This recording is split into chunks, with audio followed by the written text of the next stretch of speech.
Bang Arif, ini soal SDM. Ini titik tumpu kita sebetulnya kalau kita bicara penyelenggara pemilu. Soal spiritualitasnya juga di situ. Soal SDM ini pertama, kalau kita bicara soal bahan baku ya. Dari mana SDM teman-teman KPU Bawaslu itu berasal? Harus kita akui, rata-rata akademisi, aktivis, pegiat NGO. Yang sebagian besar itu punya afiliasi kelompok politik. Tidak ke partai, tapi punya afiliasi kelompok politik. Di daerah masing-masing, bahkan juga di tingkat nasional. Ini jarang orang mau bicara terbuka. Ya, saya bicara terbuka saja. Secara ekonomi, teman-teman ini juga belum selesai. Secara ekonomi. Jadi kalau udah nggak jadi lagi nanti komisioner KPU, nggak jadi lagi komisioner Bawaslu, Prof. Asep, ini jadi persoalan teman-teman kita. Ya, betul. Jadi, ketika dua hal ini, itu menjadi faktor asal-usul sumber daya manusia, komisioner KPU Bawaslu, penyelenggara pemilu, yang dari sisi konstitusional harus independen. Ini jadi persoalan, baik dari awal maupun dalam proses perjalanan. Sebagian besar, itu bahkan berani kalau ngobrol dari hati ke hati, cita-citanya jadi politisi. Dan itu terbukti.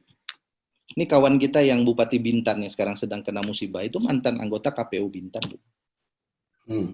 Dulu Mbak Rina di Karanganyar, mantan Bupati Karanganyar, mantan Ketua KPU Karanganyar.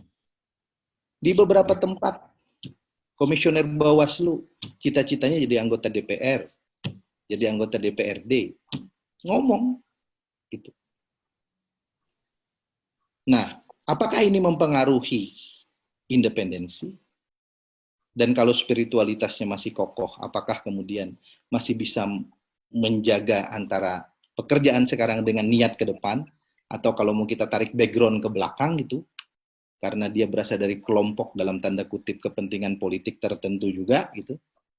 Nah, ini yang selalu menjadi tantangan kita dalam proses penyelenggaraan pemilu di tempat kita. Ya, dari sejak dilahirkannya KPU, Bawaslu ya, yang independen, yang mandiri ini, ya, belasan tahun yang lalu. Yang kedua terkait dengan rekrutmen ini proses seleksinya. Kalau di Jakarta mencari tim seleksi itu mungkin kita mencari ribuan guru besar. Dengan independensi, latar belakang, keilmuan, integritas, mungkin presiden jauh lebih mudah. Pak Taufik tentu punya pengalaman membantu presiden nih kalau susun-susun tim sel nih, karena beliau Menpan dulu. Jauh lebih mudah. Tapi kalau tim selnya di tingkat provinsi, apalagi kabupaten, orangnya itu-itu aja. Dan tim sel ini rata-rata berasal dari blok politik tertentu. Tentu tidak partai politik. Ya harus kita akui, ada yang dari Nahdlatul Ulama, ada yang dari Muhammadiyah, ada senior PMII, ada kawan-kawan dari HMI. Saya mantan ketua Kahmi Kalsel. Saya pernah jadi tim sel. Lalu subjektivitas juga sedikit banyak akan digunakan dalam proses seleksi itu. Nah, nanti akan jadi persoalan. Kalau misalnya tim selnya dari kelompok A, lalu dipilihlah komisionernya juga dari kelompok A, tiba-tiba nanti calon gubernurnya orang lain memang dari kelompok A juga gitu. Seniornya pula gitu. Maka dalam proses pemilihan gubernur, independensi yang tentu akan menggerus soal penegakan kode etik gitu, penegakan etik, itu akan jadi persoalan. Jadi Bung Arif Maruf, ini persoalannya complicated ini kalau di lapangan. Ya, sebagai praktisi saya harus ngomong apa adanya gitu. Yang keempat nih, yang terakhir, indikator yang saya gunakan adalah kultur atau budaya. Ini lebih terkait dengan pengaruh eksternal. Apakah sesama penyelenggara, apakah peserta pemilu yang mempengaruhi baik itu dari partai politik maupun perseorangan, Atau bahkan kalau di banyak tempat ada interest group yang sangat berkepentingan untuk memenangkan kontestasi dalam pemilihan. Ini biasanya di daerah-daerah yang baik high level politik ya daerahnya, maupun high level economic gitu. Politiknya nggak terlalu cemrawut, tapi ekonomi di daerah itu sangat ditentukan oleh siapa kepala daerah yang harus dijadikan gitu, dalam tanda kutip. Maka penyelenggara itu akan selalu dalam tanda kutip diseret-seret.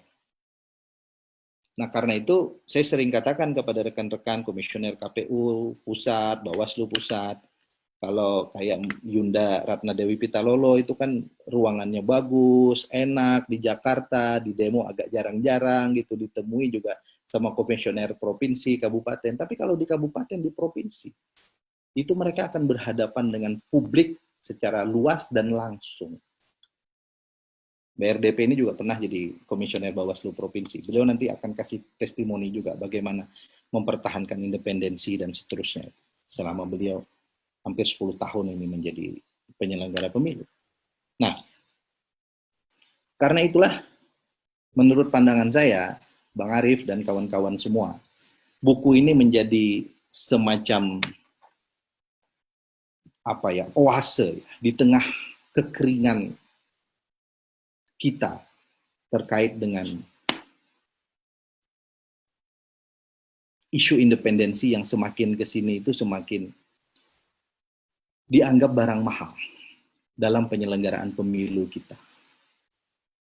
Kalau kita bicara di ruang akademik, mungkin kita akan ngomong yang sangat normatif, dasarnya konstitusional, tapi sebagai praktisi saya mau menyeimbangkan antara apa yang terjadi di lapangan dengan faktor ideal yang kita harapkan terkait dengan penyelenggaraan pemilu di Indonesia.